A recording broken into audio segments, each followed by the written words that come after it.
오늘 우리에게 주시는 하나님의 말씀입니다.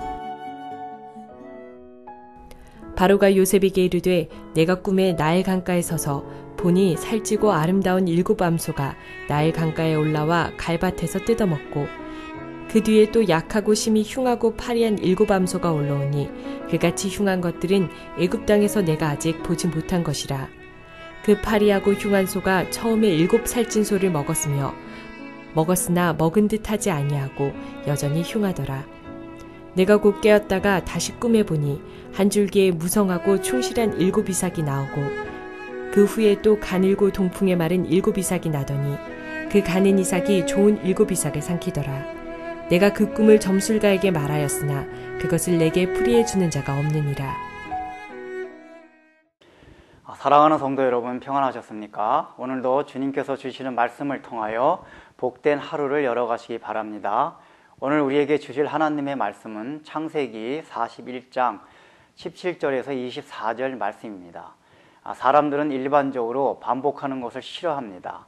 어린아이의 경우에 가끔 반복하는 것을 좋아하는 경향이 있지만 나이가 들어감에 따라 역시 반복하는 것을 지루해야 합니다. 더군다나 요즘같이 스피드를 요구하는 시대에서는 모든 것이 빨리빨리 전개되고 진행되어야만 합니다. 그렇지 않으면 사람들에게 각인되지가 않습니다. 그래서 모든 영화나 소설, 드라마 같은 것이 스토리 전개가 굉장히 빠릅니다. 광고 같은 것은 아예 설명이 없고 이미지화된 장면만 빨리빨리 넘어갑니다. 그래야지 현대인들에게 쉽게 각인되고 그것을 인식할 수 있기 때문입니다. 이러한 반복하는 것을 싫어하는 현대인들에게 성경을 읽고 묵상한다는 것이 어찌 보면 굉장히 지루해할 수도 있을 것입니다. 왜냐하면 성경은 스토리 전개 자체가 굉장히 템포가 느립니다. 거기에다가 반복되는 기사가 자주 나옵니다. 그렇기 때문에 현대인들의 정서상 굉장히 지루해할 수 있는 바로 이 이야기가 성경 이야기입니다. 오늘 본문의 기사도 그렇게 반복되는 기사가 나오는 내용입니다. 지금 바로 왕이 자신이 꾸었던 꿈의 내용을 요셉한테 얘기해 주고 있습니다. 그런데 이것은 바로 앞절에 1절에서 7절까지 나온 그대로의 내용입니다. 지금 모세는 1절에서 7절까지 바로가 꾼 내용을 기록하였습니다. 그렇다면 바로 뒤 이어서 여기 기록할 때에는 이 꿈 내용을 그대로 다시 기술할 것이 아니라 바로가 다 자기가 꾼 꿈을 요셉에게 얘기하였더라라고 한마디만 해도 독자들은 다 알아들을 수 있습니다. 이미 바로가 꾼 꿈 내용을 바로 앞에서 읽었기 때문입니다. 그럼에도 불구하고 모세가 왜 이렇게 내용을 반복해서 썼을까요? 모세로 하여금 이 기사를 기록하게 한 하나님이 어떤 의도로 이 내용을 바로가 꿈꾼 내용을 반복해서 쓰게 했을까요? 그것은 바로 반복이 가지는 학습 효과 때문입니다. 우리는 반복을 왜 싫어합니까? 보통 흥미 유발을 일으키지 않기 때문입니다. 그래서 드라마나 소설 같은 것은 흥미 유발을 위해서 쓰여진 거기 때문에 그것을 위해서는 반복하면 안 되고 지루하게 전개시키면 안 됩니다. 스토리 전개를 빨리빨리 진행시켜야만 합니다. 그러나 성경의 하나님의 말씀은 그렇지 않다는 것을 지금 하나님이 보여주고 있습니다. 하나님의 말씀이라는 건 흥미 유발을 위해서 주어진 것이 아니라 이것을 통하여 자기 것으로 만들려고 있는 것입니다. 여러분, 유대인들이 구약 성경을 끊임없이 되풀이해서 묵상하고 읊조립니다. 읽습니다. 왜 그렇습니까? 그걸 통해서 그것을 자기 것으로 만들려고 하는 것입니다. 어릴 때부터 이렇게 반복하여 구약 성경을 읽으면서 그들의 뇌리에는 그러한 구절뿐만 아니라 그 구절에 녹아져 있는 사상적인 것들이 자기도 모르게 스며들어서 그들의 삶을 지배합니다. 바로 하나님의 말씀이 요구하는 것이 이것이라는 겁니다. 자꾸만 반복하는 것을 통해 가지고 하나님의 말씀에 대해서 흥미 유발하는 차원에서 듣지 말라고 하는 것입니다. 재미로 듣지 말라고 하는 것입니다. 더군다나 우리는 지금 요셉의 꿈 얘기를 보통 어떻게 알고 있습니까? 요셉의 꿈 얘기는 그저 요셉이 애굽의 총리로 되어가는 징검다리 정도로 생각하고 있습니다.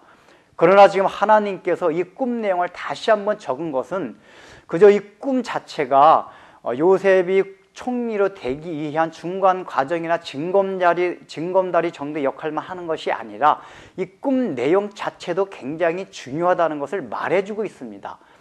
이 꿈 내용을 다시 한번 적지 않으면 사람들은 꿈 내용에 대해서 그냥 지나가 버리고 꿈 내용을 통해 가지고 애굽이 총리가 되는 데만 우리의 관심을 가질 수가 있습니다. 그러나 하나님이 요구하시는 것은 꿈 내용에다가도 우리의 초점과 관심을 가지라는 것입니다. 그래서 우리가 차후에 이 꿈 내용에 대한 것도 살펴볼 것입니다. 그 다음에 더 나아가서는 바로 하나님의 말씀을 대하는 우리의 태도에 대해서 하나님이 요구하시는 것이 있다는 것입니다. 우리는 오늘날 설교를 듣고 말씀을 볼 때에 어떤 경우에는 그것을 즐기거나 감상하는 태도로 하나님의 말씀을 대하는 때가 있습니다. 그러지 말라는 것입니다. 바로 흥미 유발을 위해서 설교를 듣거나 말씀을 읽게 되면은 반드시 지루할 수밖에 없습니다. 왜냐하면은 성경 말씀이라는 것이 66권 안에서만 나오기 때문에 자기가 아는 내용이 나옵니다. 즉 정보 지식을 얻는 차원에서 이것을 대한다면은 반드시 지루할 수밖에 없습니다. 그러나 하나님이 우리에게 요구하시는 것은 하나님의 말씀을 주신 것은 정보 전달을 위해서 주신 것이 아니라 그 말씀을 통해서 너희의 삶의 것이 되게 하라고 우리에게 주신 것이라는 겁니다. 이 말씀을 기억해서 날마다 반복되는 말씀이라 할지라도 또한 설교 자체가 반복되는 설교라 할지라도 우리가 그것을 지루해하지 말고 거기에 흥미유발을 거기서 안 느끼는 데서 실증을 내지 말고 그 말씀을 통해서 나의 삶 가운데 그걸 적용해서 나의 것으로 만들려고 하는 것입니다.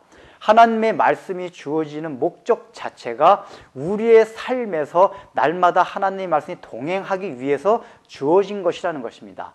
바로 반복 학습을 통해서 그 하나님의 말씀이 우리 심령 가운데 깊이 박히게 하는 차원에서 주신 것이기 때문에 우리가 오늘날 말씀을 읽고 설교를 들을 때에 그러한 마음가짐과 태도로 들어야 한다는 것입니다.